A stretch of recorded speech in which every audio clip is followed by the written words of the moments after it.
Suscríbase a Delfino Más en delfino.cr y disfrute de todas las entregas de Curul en Llamas y de mucho más contenido en audio. Delfino.cr. El chuchinguismo político. Chuchenga, diputado, chuchenga. Si va a ser por nosotros que este país se puede ir a la mierda. Y en lugar de ponerle Instituto Nacional de las Mujeres, ponerle Instituto Nacional de las Lesbianas. No tengo dinero ni nada que dar. Delfino.cr presenta Curul en Llamas, cubriendo y sufriendo la Asamblea Legislativa, porque alguien tiene que hacerlo. Hola queridos suscriptores de Delfino.cr, bienvenidos a un nuevo programa de Curul en Llamas, el podcast semanal donde les comentamos los temas más relevantes e irrelevantes de la Asamblea Legislativa. Les saluda Luis Madrigal desde el 4 de marzo del 2022, como siempre en compañía de May. Espero que todas y todos estén bien. Los temas para esta semana: vamos a hablar de nuevo de la regla fiscal y las nuevas excepciones que se le aprobaron esta semana. Vamos a hablar del voto de empleo público, que ya llegó el texto completo de la sala a la asamblea y Lucho tiene mucho que decir al respecto, al parecer. Vamos a hablar de cómo piensa o cómo han empezado a trabajar en la asamblea para arreglar el error aquel que les comentamos hace algunas semanas sobre la ley de crimen organizado y algunos otros proyectos y temas varios que se aprobaron esta semana. Pero empecemos por la regla fiscal. Esta semana se aprobaron 2 proyectos para meter una nueva exoneración a la regla fiscal. El primero de ellos, ¿cómo decirlo? Es evidente que era necesario y que más bien apunta cuál es el problema de la redacción actual de la regla fiscal, y que en vez de estar metiéndole estos parches que le han empezado a meter desde que se aprobó, deberían buscar una solución integral al tema, y es que se tuvo que hacer un proyecto de ley para incluir el uso de los recursos del canon de Habdeba. Recordemos que desde que se inició la concesión de APM Terminals, la empresa tiene que dar un 7,5%, me parece, de lo que le ingresa a Habdeba para proyectos que deben ser única y exclusivamente para el desarrollo, o sea, no de la vertiente atlántica. No puede ser usado en gasto corriente, en salarios y demás. Tiene que ser usado en proyectos, llámese, de infraestructura. Si se le aplica la regla fiscal, como estaba originalmente planteada a Habdeba, esos recursos nunca se podrían ejecutar, porque implican una erogación superior a lo que Habdeba ha hecho en años anteriores. Y además, una erogación que es en gasto de capital, o sea, en inversión para reactivar la zona, para generar infraestructura en la zona, que es necesaria más aún en tiempos de crisis. Entonces ese es justamente el problema de la regla fiscal, que ahorita como estamos en el peor escenario de la regla, ya le está aplicando también al gasto de capital, que incluso habíamos tenido el pleito aquel que la Contraloría decía que Hacienda lo estaba aplicando mal, la regla fiscal, para reducir gasto de capital en lugar de gasto corriente, cuando la regla fiscal se creó para mitigar el crecimiento del gasto corriente. Lucha. Correcto. Entonces, ya con este proyecto esos recursos quedan exonerados de la regla fiscal. Esta sería la segunda modificación, porque la primera había sido sacar las municipalidades y los consejos municipales de distrito y los comités cantonales de deporte. Y la tercera que mencionaba May también se aprobó esta semana, y es la que digamos que da rango de ley a lo que se denomina el Centro Operativo de Atención a la Violencia Intrafamiliar, Violencia contra las Mujeres y Violencia de Género, COAVIF, y el que lo declara servicio esencial, por ende sus trabajadores van a tener prohibida la huelga. Este es el expediente 22.860, lo presentó la diputada Nilsen Pérez del PAC junto con otros diputadas más que todo de otros partidos políticos. Y esto había sido todo un tema, digamos, meses atrás, porque ese centro, digamos, es una especie de alianza entre el INAMU y el 911. Es una línea donde hay funcionarios especializados en materia de violencia intrafamiliar y violencia contra las mujeres, y el ICE había dicho, bueno, yo me voy a retirar de esto. ¿verdad? Entonces, ahí se las arreglen ustedes, yo me voy. Al parecer es porque... Ahí les dejo, nos vimos. Ahí les dejo, nos vimos, si te vi no me acuerdo. Y entonces, pues, empezó toda la preocupación de que este sistema pues iba a descontinuarse por la salida del ICE. Entonces, con esta ley se le da rango de ley, se le declara, digamos, un servicio público, se le da financiamiento, se establecen funciones, deberes, obligaciones, y naturalmente se establece que el INAMU y el sistema 911 van a estar excluidos de la regla fiscal en lo que refiere a lo que se necesita para que este centro operativo funcione. Entonces ahí está la tercera modificación a la Claro, porque a la le regla estás fiscal. asignando un gasto nuevo, digamos, a ese centro, a estas instituciones, ¿no? Correcto. Ahora, no es como que esta ley vaya a obligar al ICE a quedarse en el sistema. De hecho, lo que establece es una movilidad horizontal voluntaria para que los funcionarios del ICE que trabajan hoy en ese sistema se pasen al INAMU. El INAMU es como el que lo va a administrar ahora. Entendamos Entonces, los operadores telefónicos, los que reciben las llamadas. correcto, ajá. Entonces ahora pasarían a ser funcionarios del INAMU.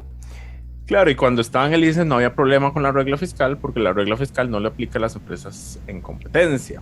Correcto. De hecho, había algo más de la regla fiscal y las empresas en competencia que yo iba a decir que habíamos mencionado el lunes que estábamos hablando. Pero ¿cuál era? Ah, FANAL, ya recordé. El otro tema con la regla fiscal que sucedió esta semana, que se conoció, era justamente que hay un pleito entre el sector industrial y el CNP y la FANAL, porque FANAL, bueno, dice, les informa a los empresarios cuánto alcohol les va a dar este año como insumo, como materia prima.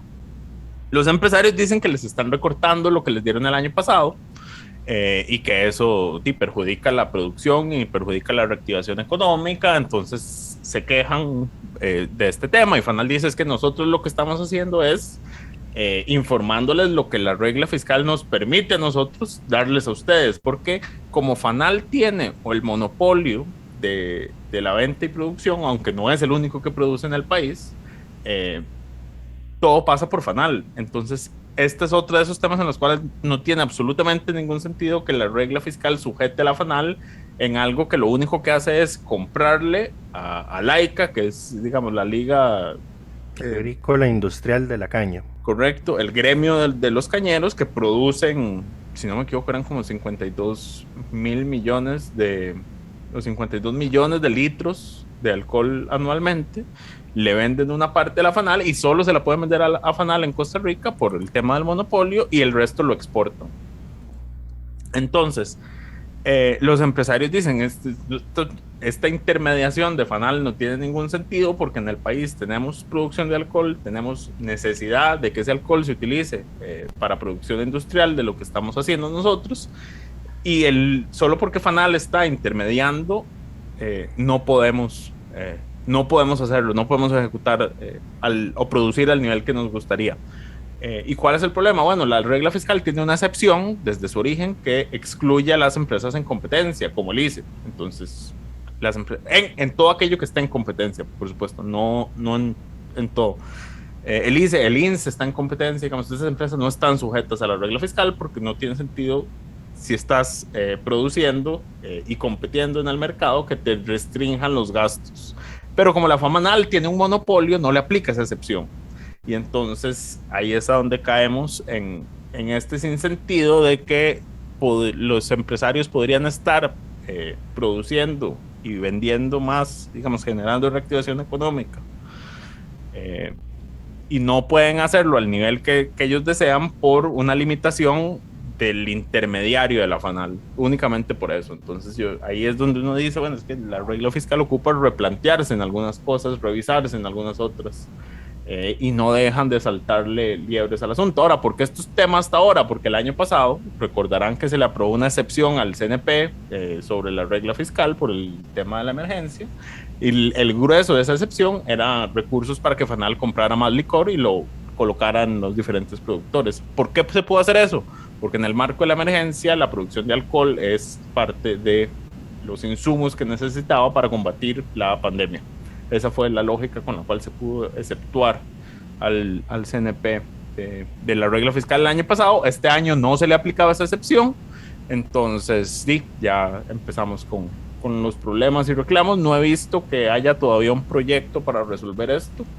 No he visto tampoco que el Ejecutivo haya planeado o haya anunciado de una vez que le va a meter una excepción de nuevo por el tema del licor, pero definitivamente esto ocupa una solución de más largo plazo. Sí. No, esto le va a quedar a la próxima asamblea, estoy completa y absolutamente seguro de eso. Pero bueno, pasemos al siguiente tema. Pasemos al tema de fondo. Lucho está indignado, les aviso. El voto de empleo público. Bueno, no, Mike nos anotó acá que también esta semana se aprobó el proyecto de... Bueno, eso fue un primer debate. No, mentira, fue un segundo debate. El de alivio de la crisis de los contenedores. Correcto, fue un primer debate. Un primer y segundo debate, exacto. De hecho, lo que iba a decir sobre eso es que... ¿Qué pasó? Se metió un golazo ahí. Porque este proyecto inicialmente iba solo para los importadores, en beneficio de los importadores de carga contenerizada, o sea, de carga que vengan contenedores, ¿verdad? Porque es un proyecto que nace a raíz de la crisis de los contenedores.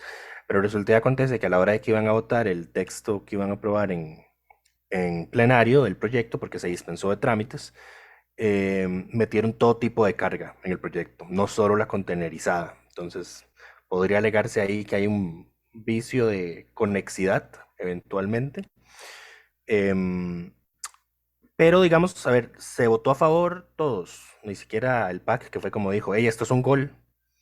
Hacienda no ha podido responder si está de acuerdo con este texto, ni siquiera el PAC lo votó en contra. Y Hacienda a estas alturas de la semana, digamos ya el viernes, no ha dicho que esté en contra del proyecto.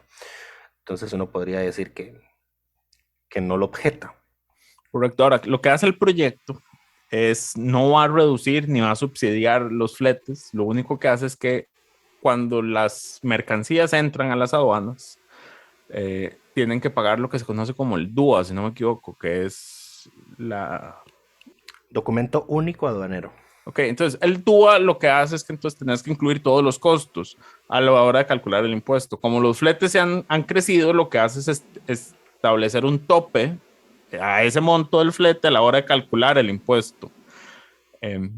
Esto generó, por supuesto, la reacción de los importadores, no, de los exportadores y los industriales del país, que decían que era un beneficio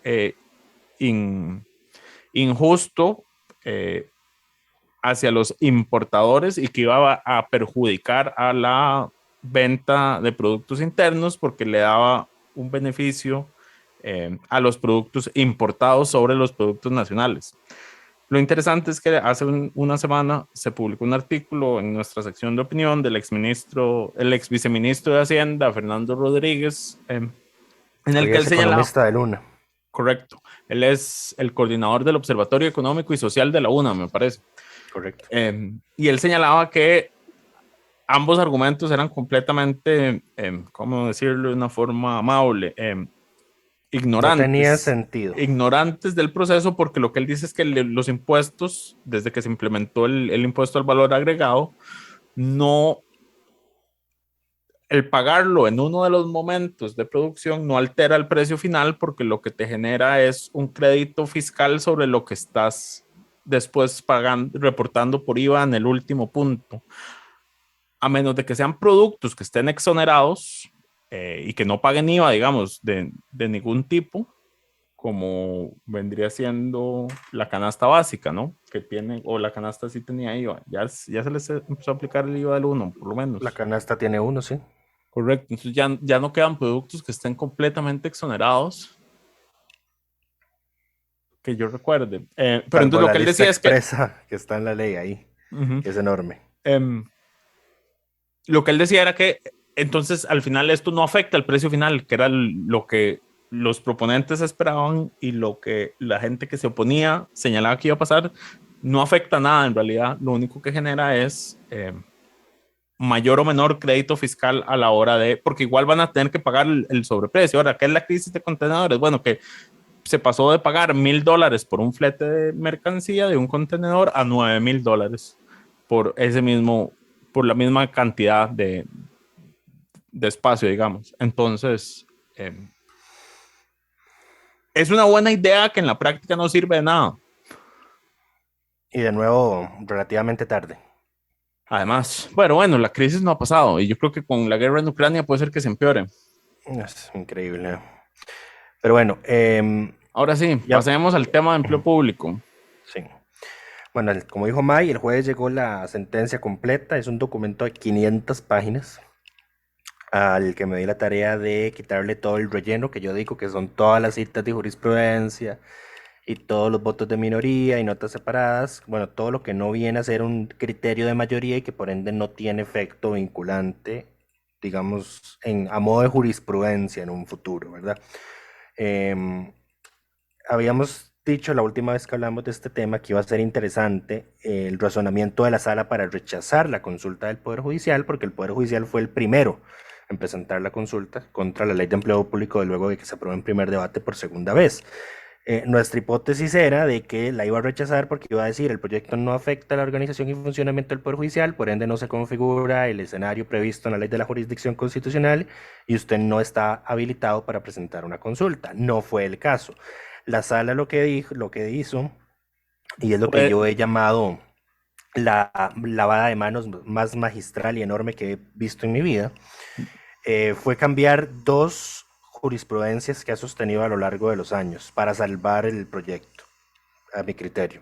Bueno, una sí es definitiva para salvar el proyecto, el trámite del proyecto, y la otra es para, digamos, complacer para no a la gente. Contestar todas las dudas que había. Sí, la otra, yo lo voy a poner en estos términos. La otra es para contentar a la gente que, como May, le pasa diciendo mini senado a la sala constitucional. Porque ya ustedes sabrán que no es poca la gente y ni son pocas las ocasiones en las que cuando la sala se pronuncia de forma negativa sobre un proyecto, la gente dice, bueno, es que la sala todo se mete a analizar y todo le encuentra mal y es como un senado y la división de poderes y taca, ¿verdad? Pues bueno, la sala dijo, bueno, ya no les voy a dar ese problema, ya no les voy a dar ese dolor de cabeza porque ahora voy a ampliar lo que se conoce como el principio de autocontención del juez constitucional. Correcto, no hacer más de lo que le toca hacer. Exactamente, vamos a hacer el mínimo esfuerzo. Lucho está indignadísimo por ese voto. Sí, yo auguro catastróficas consecuencias. Auguro catastróficas consecuencias a raíz de ese voto. Pero bueno, ¿qué es el principio de autocontención del juez constitucional? Ahí tiene otros nombres raros, pero así es como se le conoce, digamos. Ese principio lo que dice es que a la hora de interpretar y aplicar el derecho constitucional se tiene que hacer de una forma de que no se viole el núcleo esencial de las competencias de otros poderes de la República. O sea, que la sala no se meta a legislar. Exacto, no se meta a legislar o no se meta en la potestad regulatoria del Poder Ejecutivo. Básicamente, decir, no, esto tiene que ser así o así. Que no haga lo que hizo con la Ley de Fortalecimiento de las Finanzas Públicas, que dijo esto es constitucional siempre y cuando se haga de esta forma. Correcto, o sea, es probable que inclusive desaparezcan las interpretaciones conformes en las próximas consultas de constitucionalidad y que inclusive veamos una disminución significativa en la cantidad de consultas que se le presenten a la sala. Pero bueno, la sala lo que dice es que decide aplicar ahora esto por el principio de separación de poderes, por el de la autocontención y porque dice, y aquí estoy citando literalmente, textualmente, un ejercicio desbordado de la potestad de consulta a la sala en el proceso de la formación de la ley no solo desnaturaliza el sentido jurídico de la consulta y el carácter predominantemente técnico jurisdiccional del rol de la sala, sino que causa un desequilibrio inconveniente en el cauce natural propio de la discusión política y el quehacer parlamentario en el poder legislativo. La sala al final lo que dice es, ustedes están abusando demasiado de las consultas. Ustedes son tan necios que les voy a dejar de responder. Efectivamente. Palabras más, palabras menos. Entonces, y de hecho, inmediatamente de seguido lo dice. Es más, por la ruta de admisión de consultas facultativas sin restricción alguna, se cae en un sinfín de procesos de este tipo ante esta sala, vicio que de manera inapropiada retrasa la definición parlamentaria en lo concerniente a su responsabilidad política y sus competencias constitucionales. Entonces aquí la sala lo que dice, vea, yo voy a dejar de hacer todo esto que yo hago siempre para estar salvándoles el trasero, para que aprueben la legislación de la forma más constitucionalmente posible. El problema es de ustedes, de cómo lo redactan. Y May al parecer ve eso literal más o menos bien, porque dice que es una forma de devolverle a la asamblea un poquito de la responsabilidad que siempre intenta achacarle a los otros. Que asuman la responsabilidad que le corresponde. Ahora, lo interesante de este voto es que lo que hace para aplicar este principio de contención es que dice, lo que yo ya contesté no lo voy a volver a contestar. O sea, adiós a crear jurisprudencia, ¿verdad? Porque recordemos que la jurisprudencia se crea a partir de la reiteración de criterios en procesos separados. Sí, pero digamos, si es el mismo expediente, no te va a generar mayor cosa. Sí. Pero bueno, sí, entonces la sala lo que hace primero es, en términos formales, digamos, la consulta de la Corte sí era admisible. O sea, cumplía con formalidad. Se presentó después del primer debate, fue la primera consulta que se presentó, de hecho, se recibió antes de que se recibiera el expediente del proyecto, y la firmaba el presidente del Poder Judicial. Entonces la sala entra a revisar el contenido de la consulta, se pone a revisar cuáles fueron los artículos, los incisos, todo lo específico. Que todo es admisible. Que la Corte consulta, y entonces lo contrasta el artículo del proyecto previamente consultado, que se declaró inconstitucional, con el artículo nuevo que salió de la Comisión de Consultas de Constitucionalidad y que se aprobó en primer debate en el plenario. Hace un comparativo. Ve si hay cambios sustanciales. Si no hay cambios sustanciales, dice, yo no voy a referirme más a este artículo, ya lo hablé y no tiene cambios significativos. No sea necio. Exactamente. Entonces, uno a uno, a cada uno de los artículos que la Corte le consulta sobre ese tema, dice, aquí no hay nada nuevo, que yo no haya, aquí no hay nada, los artículos del proyecto no tienen cambios sustantivos. Aquí es todo un tema luego de qué se va a entender por un cambio sustantivo, ¿verdad? No hay cambios sustantivos y yo ya me pronuncié más o menos sobre lo que usted me consultó. Entonces, y la coletilla que le pusieron al proyecto de el poder... ¿Cómo es la famosa coletilla? Es una salvaguarda. Se excluye de esto, no, que el Tribunal Supremo de Elecciones, el Poder Judicial, la Asamblea, las instituciones autónomas harán su propia interpretación de aquello que sea constitucionalmente parte de sus funciones. Algo así es. Sí, o sea, es una coletilla. De hecho, la sala le pone así, la coletilla. Entonces dice, y empiezan a citar el dictamen de la Comisión de Consultas, y si la Comisión de Consultas dijo esto, y ellos hicieron ese cambio entendiendo que eso fue lo que nosotros dijimos en la consulta, por lo que se entiende que así es como se solventa la inconstitucionalidad que nosotros declaramos, por ende no hay nada nuevo en lo que yo tenga que referirme. Y como en toda la consulta de la Corte pasaba exactamente lo mismo, la consulta de la Corte es inevacuable. Todo es pero no es inevacuable. Inadmisible o inevacuable. Creo que es inevacuable, o sea, no se declaró inadmisible, porque, tú sabes, las formalidades las tenía. Pero bueno, esto es un cambio de criterio, vamos a ver, y yo le intentaba dar luz de esto ayer en mi cuenta de Twitter. No es común que la sala cambie de criterio. O sea, cuando la sala cambia su línea jurisprudencial, eso es un boom, eso es noticia. Porque, de nuevo, o sea, la jurisprudencia está ahí por algo, porque se sostiene, porque se repite, y entonces prácticamente, aquí es donde uno se toma las libertades de que cuando alguien propone algo, uno dice, eso no se puede hacer porque es inconstitucional. Uno lo dice porque ya hay vasta jurisprudencia que dice que ese tipo de cosas son inconstitucionales. Entonces llega a la sala y dice, bueno, no, a partir de ahora no es inconstitucional, o a partir de ahora no es así, no lo entiendo así, lo voy a interpretar de otra forma. Entonces ahí eso cambia y por ende eso es relevante.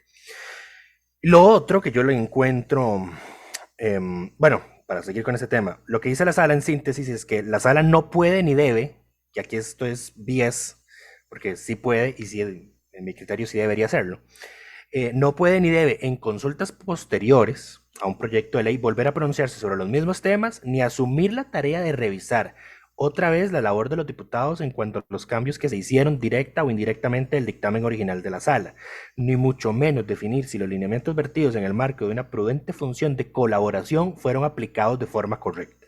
Entonces, volvemos a lo que decíamos al inicio. La sala se está lavando las manos y aquí dice, yo ya cumplí mi función de responder la primera vez, allá ustedes cómo arreglan esto, yo no me voy a pronunciar sobre la forma en lo que arreglan. ¿Por qué le veo problema aquí? Por lo que viene a continuación, que es la segunda salvada, el segundo cambio de criterio que hace la sala y es lo que salva el trámite del proyecto de ley. Resulta y acontece que la jurisprudencia de la Sala Constitucional decía que la Comisión de Consulta de Constitucionalidad no podía hacer cambios a los proyectos de ley que fueron declarados inconstitucionales en una consulta, cambios más allá de lo que se declaró inconstitucional.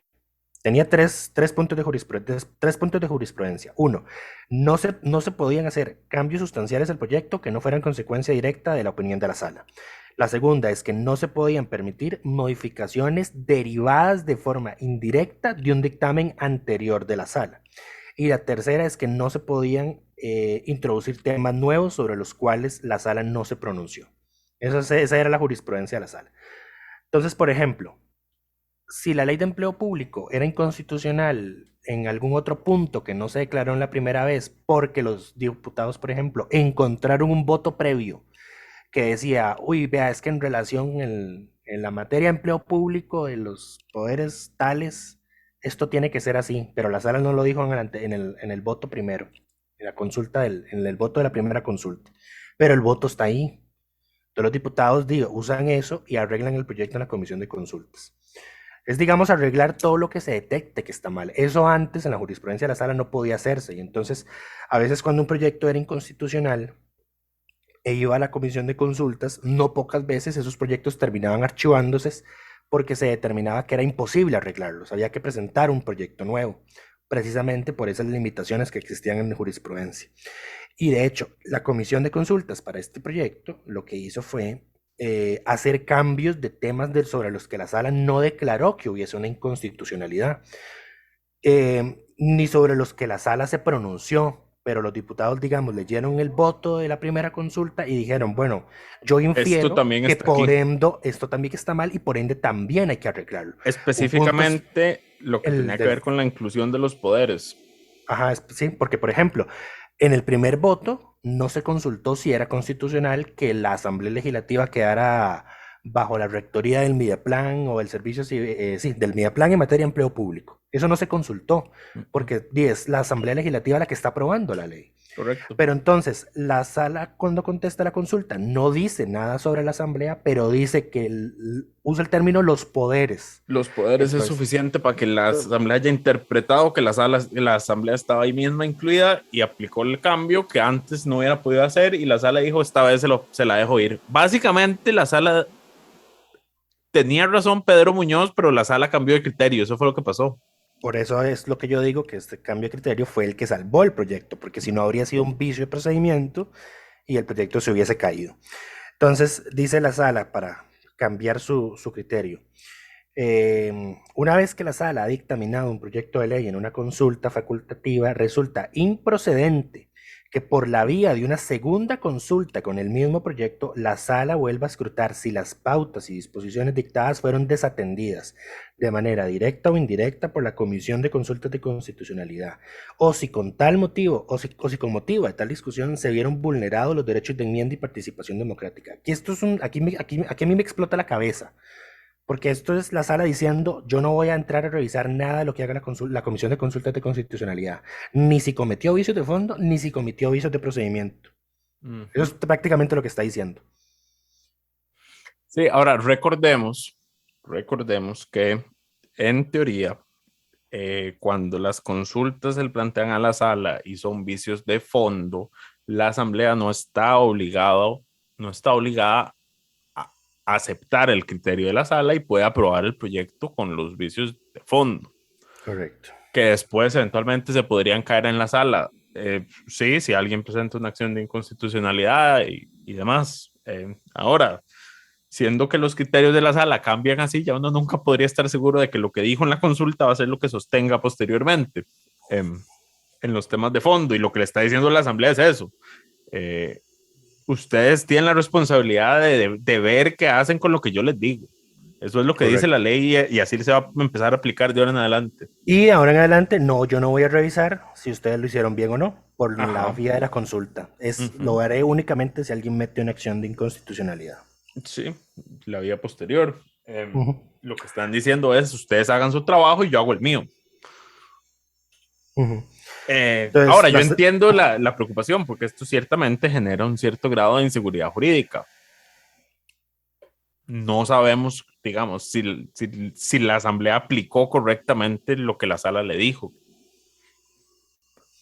Por aquí es donde Mike dice que esto es la forma de devolverle a la Asamblea Legislativa su La cuota de Sí, responsabilidad. por supuesto. Eso es, que dejen de estarse, ¿cómo se llama?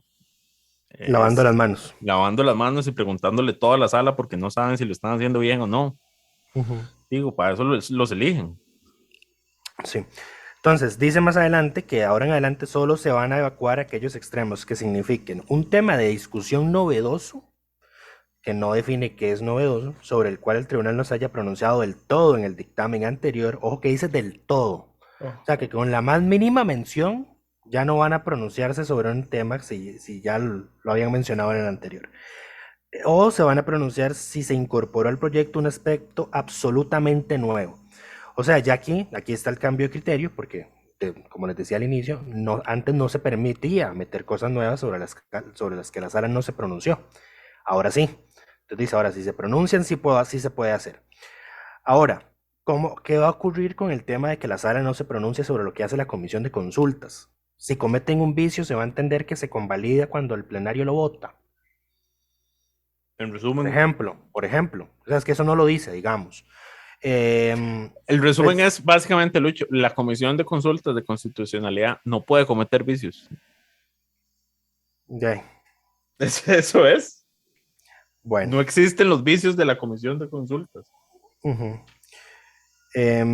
Bueno, y ahí más adelante hace la justificación de por qué cambia de criterio, y es que dice que el artículo 146, inciso 5 del reglamento de la Asamblea, prevé la posibilidad de que los textos de los proyectos sean modificados por la Comisión de Consultas, y que en todo caso el dictamen de la Comisión de Consultas va a plenario, y que es ahí donde los diputados tienen la potestad de aceptar o no los cambios que se hicieron en comisión, y en el caso de empleo público creo que se aprobaron por unanimidad, menos por Pedro y me imagino que Villalta y Paola Vega y alguno que otro, pero naturalmente hubo amplia mayoría para que los cambios se hiciesen. Ya te digo. Pero sí, seguí. Y lo otro que la sala descartó es que no hay vicio de fondo. Bueno, esto fue muy gracioso. Pedro Muñoz acusó que hubo una violación al principio de publicidad como segundo vicio de procedimiento en la comisión de consultas, porque dijo que la moción de texto sustitutivo, la moción para arreglar el proyecto, Pedro es miembro de esa comisión, para los que no lo saben, Pedro dijo que se violó el principio de publicidad porque esa moción para arreglar el proyecto se presentó el día antes, y entonces que no hubo tiempo suficiente para analizarlo y para discutirlo y toda la cosa. La sala, es muy gracioso aquí, porque la sala dice, yo no le compro a usted este argumento, Pedro Muñoz, porque usted tuvo una amplia participación en la comisión de consultas sobre la moción del proyecto. Hizo observaciones por el fondo sobre los cambios que se estaban haciendo para corregirlo, inclusive planteó una apelación contra la moción, la cual defendió profusamente. Entonces le dice, usted demostró un profundo conocimiento de la moción que se presentó. Entonces, por ende, aquí naturalmente no hay ningún vicio de publicidad. Te estaba informado del tema. Correcto. El dictamen fue aprobado con 14 votos en contra. 14, buen patica. Sí, fueron 32 a favor, 14 en contra. Ok. Pero bueno, hubo la mayoría que los aceptó. Y ahí está el nuevo cambio de criterio de la sala al respecto. Yo auguro, de nuevo, problemas a futuro con esto. Yo no auguro nada ya con esta sala. No puedo augurar nada. No sería nada raro que lo cambien después o que en una consulta posterior diga, bueno, vamos a matizar ese criterio y este sí le vamos a responder por esto, porque lo que quisimos decir fue esto. Ese es un criterio 5.2. Uno de los 5 es un magistrado suplente, entonces hay mayoría de propietarios para sostenerlo a posterioridad. La minoría en estos votos prácticamente siempre fueron las Anas de la sala, Ana María Picado, que es magistrada suplente, y Ana Mari Garro, que es magistrada propietaria. Correcto, que tiene una interpretación muy literal de la Constitución. Sí, ella es muy, sí, muy literal. Interesante el caso de ella. Pero bueno, eso fue lo que pasó con empleo público. Eso es lo que va a pasar de ahora en adelante con las consultas de constitucionalidad. Estoy seguro que de igual forma los diputados van a seguirlas presentando. Bueno, la próxima semana debería resolverse la de municipales, ¿no?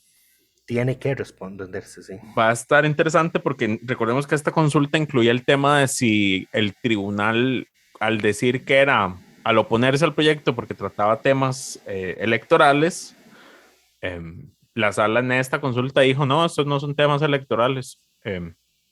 Sigamos adelante, no le aplica el 97 de la Constitución, que es el que prohíbe que se aprueban cuando hay criterio negativo del tribunal. Sí, creo que no hemos mencionado lo de los 38 votos. Hubo varias consultas ahí sobre si se iban a necesitar 38 votos. La sala dijo que no por el lado del Tribunal Supremo de Elecciones, pero no dijo nada por el lado de la Corte, porque la consulta de la Corte no se evacuó. No se entró a responder lo que consultaron. May hace el paralelismo de que si no afecta la organización y funcionamiento del Tribunal Supremo de Elecciones en materia meramente electoral, tampoco lo hace para el Poder Judicial y que por ende no se necesitan. No es así necesariamente. Lo que digo es, porque lo que dice el fallo es que la coletilla les exime y les mantiene sus funciones intactas. Entonces no les afecta en el fondo. Entonces que si eso se aplica para el tribunal, debería también aplicarse para el Poder Judicial y no requeriría los 38 votos. El tema es que lo que dice el artículo es que la Corte califica la votación si se pronuncia en contra. Y aquí es a donde entramos de nuevo en la discusión de, bueno, entonces, ¿quién decide si afecta o no la organización y funcionamiento del Poder Judicial? ¿La Asamblea o la Corte? Porque el pronunciamiento en contra está y se requerirían los 38 votos. Correcto. Ahora, lo que pasó con, por ejemplo, en la ley de fortalecimiento de las finanzas públicas es que la sala dijo, no, esto no afecta la organización y funcionamiento. Una ley de impuestos no afecta la organización y funcionamiento del Poder Judicial, fue lo que dijo. Correcto. Entonces, la consulta desde un inicio era improcedente y no tenían que haberle consultado nada a la Corte. Exacto. Entonces, el problema, volvemos a lo mismo. Entonces, ¿quién decide si se le consulta a la Corte? Un funcionario técnico ahí de la Asamblea, de esos que se la pasan cometiendo errores. Ellos son los que dicen, bueno, esto tiene que ir ahí. Y sí, ya solo con eso ya abre el portillo para que se califique cualquier votación. Sí, a ver, para los que no saben, cuando se presenta un proyecto nuevo y se delega a comisión, el Departamento de Servicios Técnicos hace un informe explicando cuál es el propósito del proyecto, cómo está de técnica, de forma, de contenido, si el título está bien, a cuáles instituciones hay que consultar y cuál votación se requiere para aprobar el proyecto.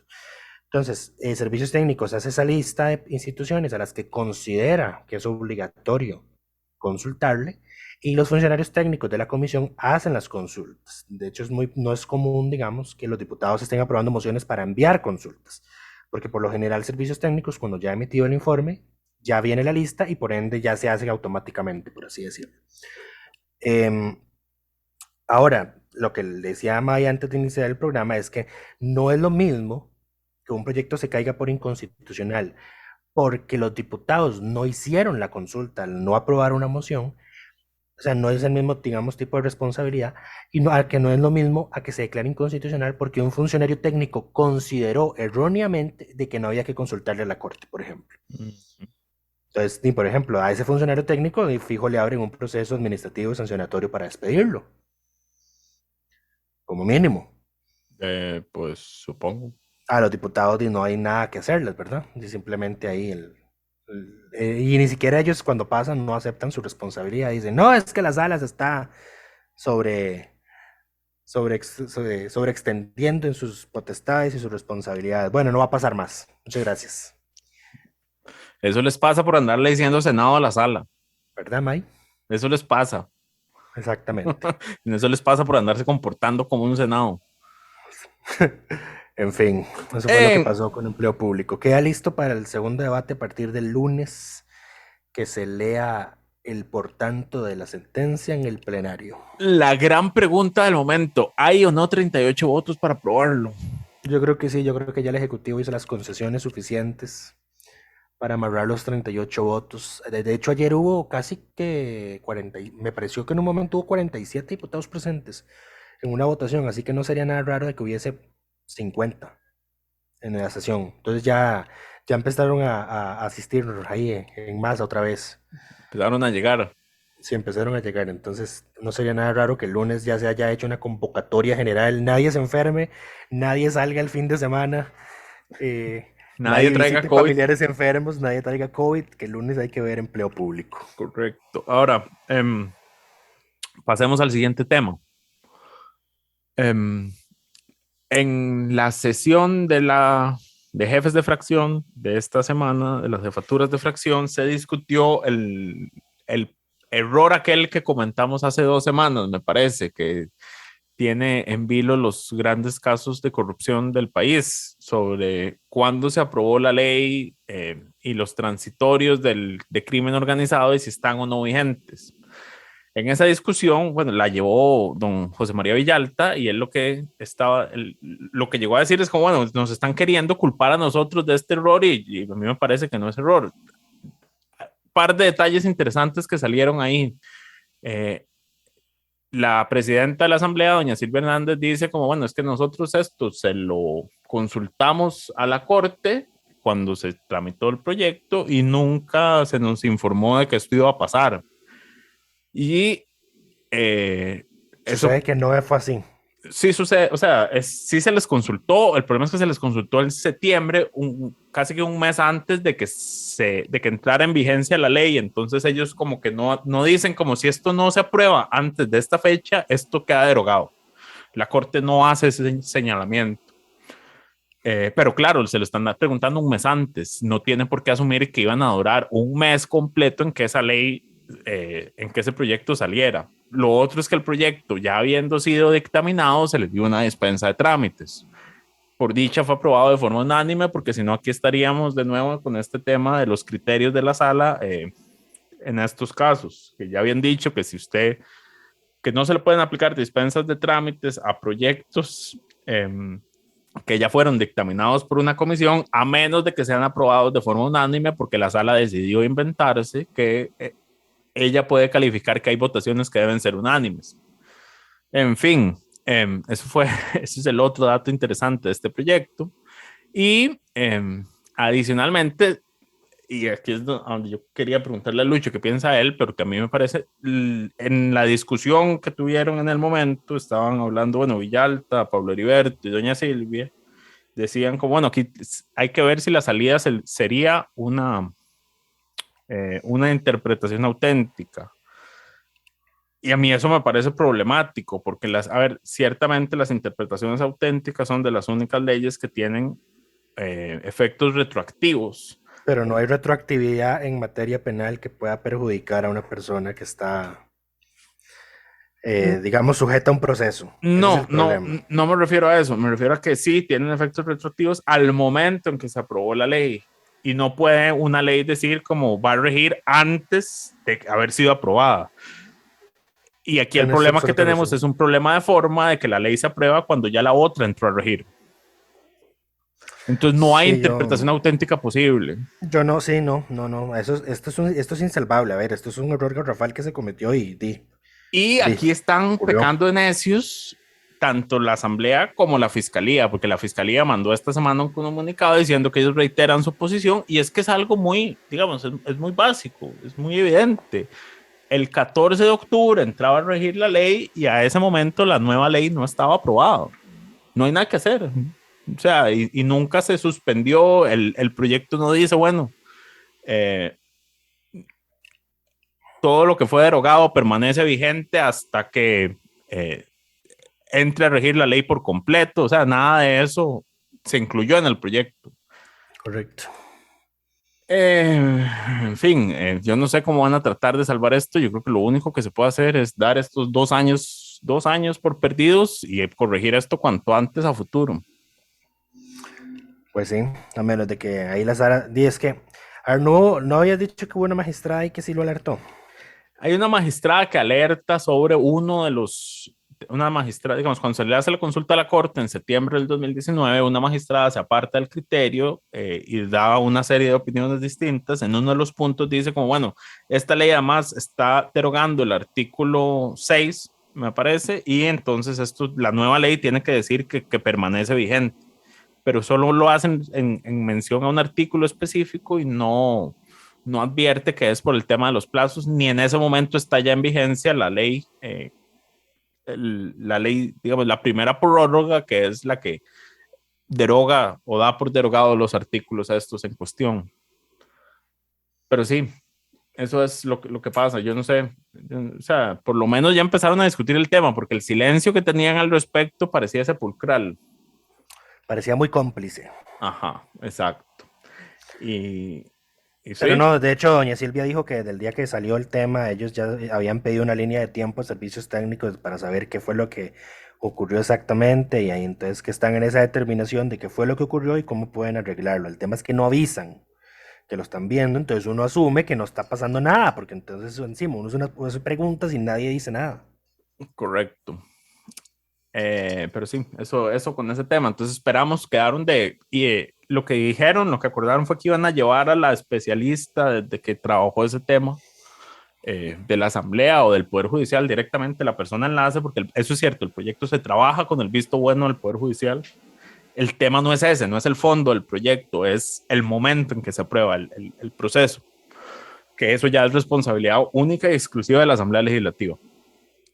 Pero en fin, quedaron de tener una sesión con ella la próxima semana, me parece, a ver cómo pueden avanzar en esto. Y para finalizar, vamos a comentar los proyectos aprobados, pero no todos, porque para eso están las crónicas que hace Luis Manuel. Pueden revisar ahí o pueden revisar en delfino.cr/inclinada asamblea todo lo que se votó esta semana, pero sí queríamos destacar un proyecto de la diputada Aida Montiel, que se llama, tiene un nombre formal, pero es para garantizar la desconexión laboral de los trabajadores. Esto lo que viene a hacer es, incluye el derecho a que las personas tengan una desconexión digital fuera de su jornada establecida, a menos de que se trate de emergencias. Básicamente que los empleadores no les puedan exigir contestar correos inmediatamente en todo momento, ni les estén mandando mensajes. Correcto. Fuera de su jornada laboral. Correcto. Este proyecto fue aprobado en primer debate me parece, pero sin embargo es un proyecto importante que nos agrada, entonces le vamos a dar el reconocimiento de diputada de la semana a doña Aida Montiel por esto. Quiero que quede constando en actas que May está dando el diputado de la semana por un proyecto aprobado en primer debate, que siempre tenemos discusiones al respecto. No sé de qué está hablando Lucho, entonces voy a ignorarlo. Pero sí, creo que eso es todo por esta semana. No sé si hay algún otro proyecto. Bueno, por fin se aprobó no, esto fue la semana pasada. No, fue esta semana. Es que el gobierno decidió firmar muy rápido esta ley, curiosamente. Aprobó ya el proyecto de cannabis medicinal y cáñamo industrial. En segundo debate ya se firmó y ya es ley de la República, me parece, ya fue impreso. Correcto. De hecho, leía hoy en la República, me parece, que ya hay un contenedor con los primeros productos ingresando al país. Sí, aquí no se pierde tiempo. No deja de ser interesante porque si bien ya es ley, no ha sido reglamentada. Sí. Pero y creo que en todo caso el RIGE no es inmediato, si no mal recuerdo, tenía hoy un RIGE diferido precisamente ligado al tema del reglamento, pero bueno. Igual no es como que no sea la primera vez que entran aquí productos con yo no entiendo por qué hicieron noticias. Aquí se venden esos productos, digamos, nunca han sido. Sí, seguro para ir quitando el tabú. No, dice RIGE a partir de su publicación. Bueno, todo bien. Sí. Esto, yo creo que estamos por esta semana. Estamos. Y bueno, se nos olvidó decirlo al inicio, pero si ya llegaron hasta acá y escucharon algún problema con el audio, estamos grabando a distancia porque una vez más le ando huyendo al COVID y Lucho no confía en mis habilidades ni en mis defensas. Tuve un contacto positivo el domingo sigo sin síntomas. No me he hecho prueba esta vez, pero sigo sin síntomas y Lucho no se quiere arriesgar a exponerse a verme. Efectivamente. Entonces, si se oye algo extraño es por la grabación a distancia. Pero eso sí, pues listo. Muchísimas gracias por acompañarnos. Nos escuchamos la próxima semana.